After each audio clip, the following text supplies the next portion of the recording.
Hey guys, I'm going to do a brief overview of number 2, and I'm going to talk about specifically B and C. A is pretty straightforward, and then I'm going to do letter B from number 3 as well. So let's zoom in here on B. The question that's being asked here is, to what power must we raise 3 to equal m? I want you guys to remember that homework assignment that we had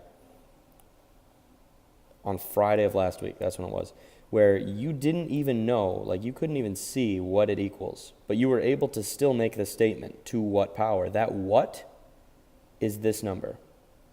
So here we're asking, to what power must we raise 3 to equal m? And that what power is 3. So let me just write that out. All right, so I've written out what that says, and then I wrote also here, it's really that what power is the third power. So we can rewrite this as an exponential. We're going to raise 3 to that what power. So if we do that, 3 to the third is 27. So 27 equals m. So that's the answer to B. All right. Then C says, to what power? And this is not a logarithmic expression. It's an exponential. So this is more straightforward. To what power must we raise 4? And is that what power? To equal 1024. So let me write that one out. And in this case, that what power is going to be n. So we can rewrite this as a logarithm. To what power must we raise 4 to equal 1024? And you're going to punch that into your calculator using the log base function, and you will get 5. So n equals 5. All right? So there will be questions like that on the quiz where you have to be able to articulate what you're really asking here. Number 3 says find the inverse function of the following. And let's talk about B. B gives us g of x. Remember, the first 2 steps, I'm just going to do them. We're not even going to talk about them.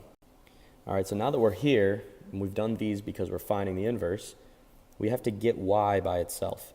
We can't deal with this right now because it's trapped in this exponent of this 3. But we can get rid of all this other stuff that's here.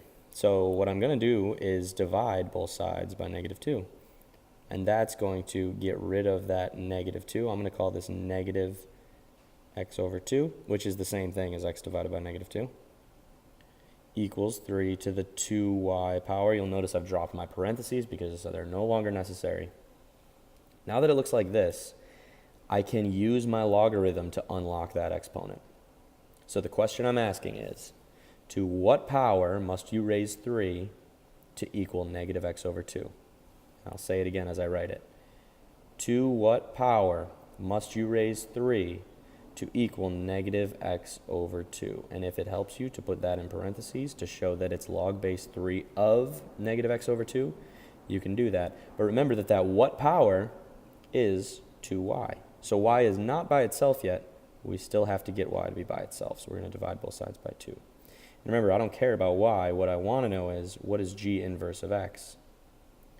So g inverse of x equals log base 3 of negative x over 2 divided by 2.